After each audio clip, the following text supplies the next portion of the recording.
Ingenting tilhører oss, bortsett fra naturskjønn tid. Har du noen gang lurt på hvordan du kan bruke denne dyrebare ressursen? Følger du virkelig prioriteringene dine?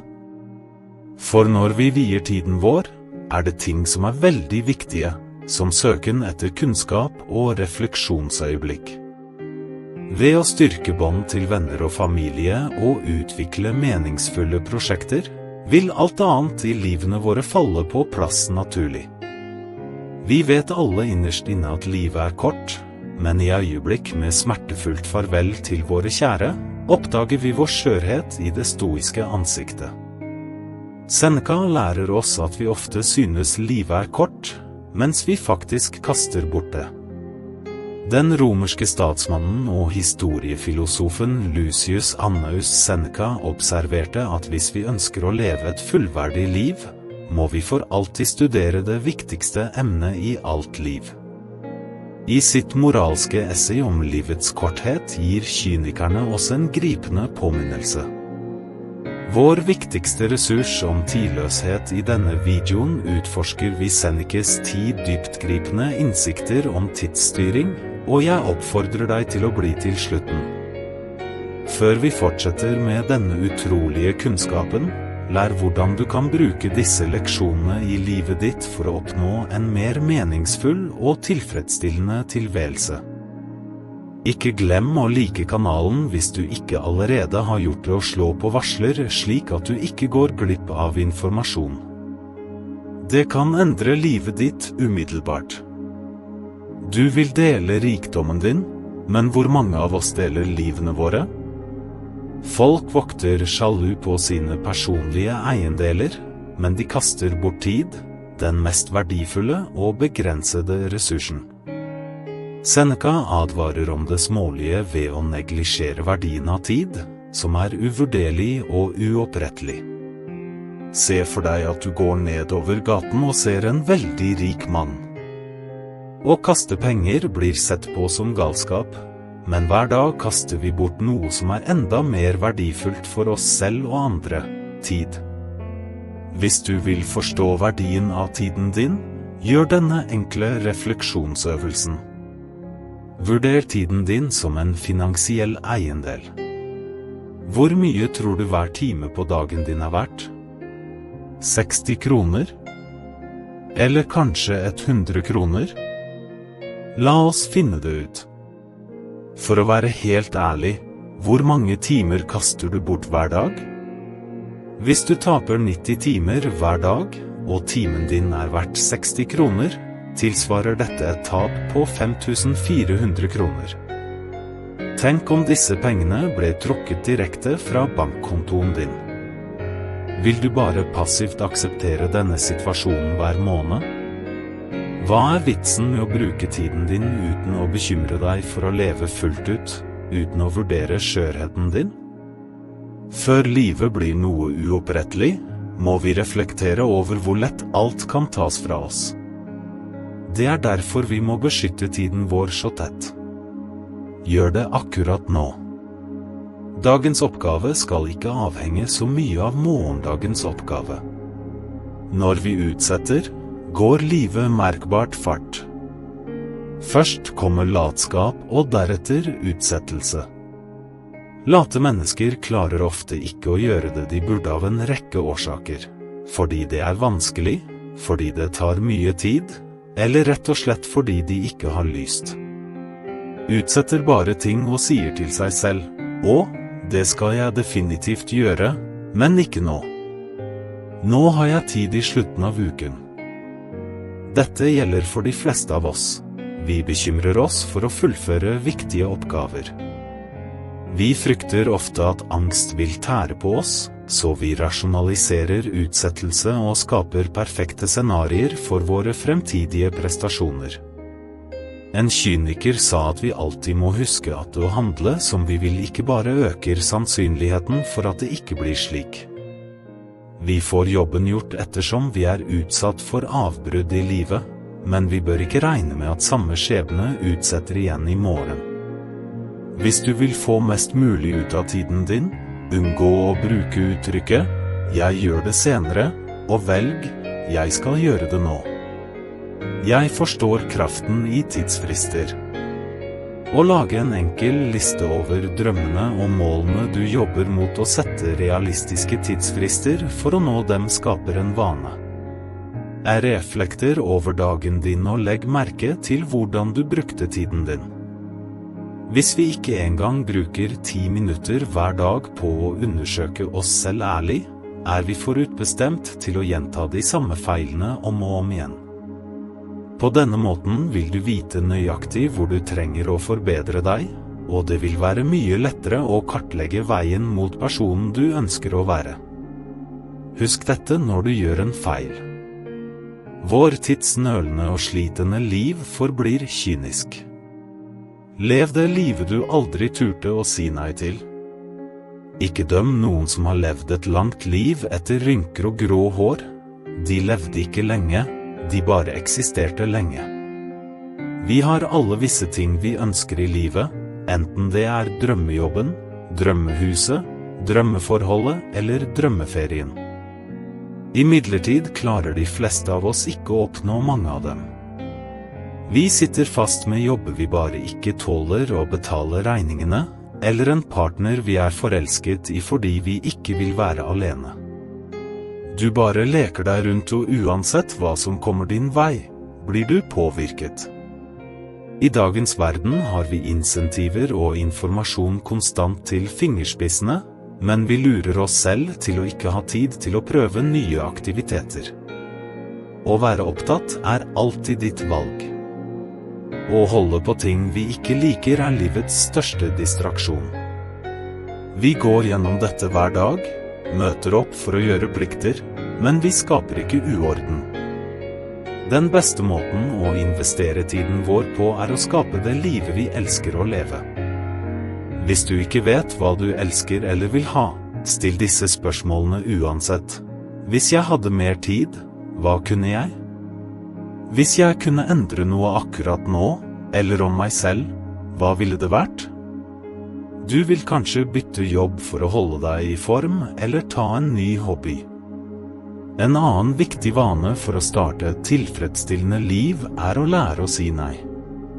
Noe av det vanskeligste i livet er å lære å si nei, på grunn av frykten for å skade menneskene vi elsker og ønsket om å glede alle. Men hvis du ikke har noe imot, er dette tvangshandlingene. De tar over livet ditt og fortærer deg. Har du noen gang lurt på hvordan du kan ta tilbake noe av tiden din, eller hvordan du kan føle deg mindre opptatt? Start med å lære kraften til nei.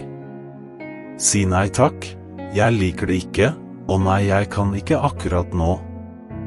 Dette kan såre noen følelser og slå av noen mennesker, men jo mer du sier nei til ting som ikke er viktig, jo mer plass har du til å si ja til ting som er bra for deg. Dette lar deg leve og nyte mer. Å leve intenst, jo lenger du utsetter endringer, desto mer tid kaster du bort på å bekymre deg for prioriteringene til andre mennesker i livet ditt. Trenger denne planen daglig som om det var din siste, ikke vent eller frykt i morgen. Vi er alle skyldige i å bruke for mye tid på å forberede oss på livet, så oppmuntrer deg til å leve i nuet. Ikke utsett din lykke. Ikke tro at din lykke er i fremtiden. Han kritiserer de som tror de kan jobbe hardt til de er 60, når de endelig kan trekke seg tilbake og være lykkelige. Fremtiden vår er usikker, og ditt fremtidige liv er utenfor vår kontroll og kommer kanskje aldri. Vi er så travle og bekymret for fremtiden at vi ofte lar nåtiden slippe unna. Når vi lar tiden passere ubemerket og ukontrollert, og etter hvert som vi blir eldre, i de siste dagene, innser vi endelig hvor kort og verdifullt livet er, angrer vi på at vi ikke fikk mest mulig ut av det mens vi hadde det foran oss. Bare les nekrologene. Ingen angrer på pengene eller de tapte mulighetene, men snarere tiden kynisk ikke levd. Sammenlignet med en kraftig strøm, flyter ikke alltid tiden slik vi ønsker. Hvis du var midt i ørkenen, død av tørst, og du fant en vannbekk, men du visste ikke når den ville stoppe, ville du ikke drikke så mye du kunne? Akkurat som vann, må vi få mest mulig ut av vårt nåværende øyeblikk. Vi kan planlegge i 30, 40, 50 år eller mer, men ikke la det stoppe oss fra å leve i nuet, det mest dyrebare øyeblikket vi har. Vi bør bare leve et øyeblikk av gangen, og leve det til det fulle. Når vi velger å leve i øyeblikket, kan vi høste langsiktige fordeler for vår naturlige skjønnhet. Utsettelse er den største sløsingen i livet, å utnytte hver dag som kommer og nekte oss selv fremtiden, tillate nåtiden, er viktig. Den største hindringen i livet er å vente. Behovet for å utsette er mer effektivt umiddelbart på jobb, selv om alle distraksjoner er fjernet og du er klar til å starte klokken 8 som planlagt. Hjernen er fortsatt fanget av ideen om å finne en unnskyldning for å gjøre noe enklere, utfordringen vanskeligere. Den vanskelige delen er å finne en måte å gjøre den første innsatsen mindre ubehagelig. Nøkkelen her er forventning, det er det vi ønsker når vi utsetter noe vi vet kommer oss til gode. Her er gapet mellom kortsiktig momentum og langsiktig belønning, og derfor er det ofte vanskelig. Å starte noe betyr ikke å forvente en umiddelbar belønning. Noen ganger er belønningen fortsatt år unna, men hvis du kombinerer innsatsen med forventningen om umiddelbar tilfredsstillelse, vil du ha en god grunn til å begynne. Hvordan du kan bekjempe utsettelse på sosiale medier. Gjør en avtale med deg selv om at du ikke får tilgang til dem før du har fullført en viss mengde arbeid. På denne måten vil du bli belønnet for ubehagelig arbeid med noe givende. Ta deg tid til å reflektere over fortiden din. Landskapet forteller oss at livet er for kort og hektisk for de som glemmer fortiden, forsømmer nåtiden og frykter fremtiden. For Seneca er tiden delt inn i 3 deler: nåtiden, flyktig, fremtiden, usikker, og fortiden, uforanderlig. Alle moderne time-management-timer legger vekt på konsentrasjon. Og egentlig blir det ganske opplysende å reflektere over hva som gjorde deg til den personen du er i dag. Dette hjelper oss til å være fullstendig til stede og klar over endringene som skjer i oss. Det gir oss også en klar og fokusert forståelse av hvem vi er i dag og hvem vi ønsker å være i morgen, og hjelper oss til å ta ansvar for oss selv og våre handlinger. Noen ganger kan det være vanskelig å innse hvor langt vi har kommet. Du har en tendens til å sammenligne deg selv med andre, men å reflektere over fortiden din gir deg rom og tid til å se hvor langt du har kommet i livet. Mye av livet er langt nok og gir oss nok generøsitet til å utrette store ting. Ekte suksess oppnås når vi er godt samkjørt som helhet. Vi jobber alle hardt for å tjene penger og fritid til fritiden. Vi bruker 8 til 9 timer om dagen på å jobbe for å tjene den fritiden, bare for å kaste bort den i det uendelige på trivielle aktiviteter. Noen mennesker vil advare deg om å stoppe og fortelle deg at du ikke skal kaste bort den dyrebare fritiden du har, selv om du elsker hverdagsjobben din. Det er viktig å spore tidsbruken. Ved å jobbe minimum, vil du aldri få de ekstra timene tilbake. De er borte for alltid. De fleste av oss bruker lunsjpysene til å spise ved pultene. I stedet bør vi bruke dem til å lese, skrive eller trene. Mens vi jobber kan vi besøke et museum eller galleri, eller lage en stoisk gruppe på kontoret for å møtes over lunsj i helgene eller på kveldene. Hvis du har nok ledig tid, bruk den til å meditere, lese, skrive i en dagbok eller en annen aktivitet som kan gi verdi til livet ditt. Hvis du vil overvinne middelmådighet og begynne å leve fullt ut, må du bruke tiden din effektivt. Fikset, ikke kast bort tiden på livets trivialiteter, slik vi lærte av Seneca.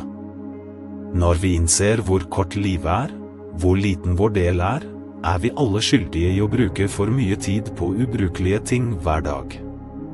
Tiden vår blir i økende grad konsumert av skjermer, enten det er på jobb eller på sosiale medier, som blar gjennom endeløse statusoppdateringer og legger ut endeløse selfies.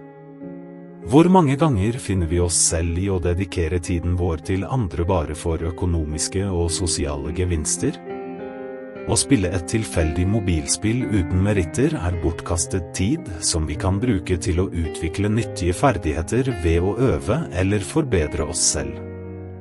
Det samme kan sies om kunst eller musikk på sosiale medier. Som andre former for åpen underholdning, er sosiale medier designet for å konsumere oss. Når folk kommer til deg hele dagen og ber om 20 kroner, ville du avvist dem, men folk kommer til deg hele dagen, personlig, på telefon, e-post eller til og med tekst, og ber om tiden din, og du gir rett og slett etter. Siden tiden din verdsettes mindre i livet ditt enn pengene dine, hvis du fortsetter å si ja til andres forespørsler, vil du til slutt finne ut at de ikke har tid til deg. Lev for andre og ikke for deg selv. Jakten på lykke består i å dedikere tiden din til meningsfulle og nyttige aktiviteter, som definert av din egen visjon om livet. Vær oppmerksom på dette når du gir penger til en velstående person som prøver å doble investeringen sin. Stedene hvor du får størst utbytte akkurat som vi alle trenger å investere tiden vår klokt, og den beste avkastningen vi får fra vår tid er å investere i å skape nye minner, og pittoreske filosofier forteller oss at hukommelsen er mer permanent enn smerten. Vi går gjennom en mye tid på jakte som gjør våre korte liv enda kortere, og når vi blir eldre angrer vi på at vi ikke har levd. En av lykkens fiender er konformitet. Tilpasning, sier Cornelis og doktor Thomas Giovit, en psykologiprofessor ved universitetet som har studert penger og lykke i mer enn 2 tiår, og andre forskere har funnet ut at minner om livserfaringer, uansett hvor enkle de er, fører til langsiktig lykke. Som minner styrer de våre tanker, handlinger og beslutninger, og former hvem vi er. Du kan begynne å skape nye minner ved å ta på deg nye utfordringer.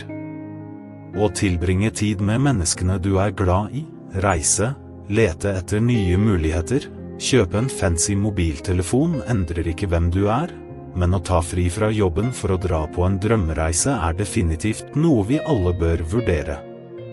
Å investere tiden din i filosofi, i henhold til vår siste visdom fra Seneca, lærer oss at alle menn bør ta seg tid til filosofi.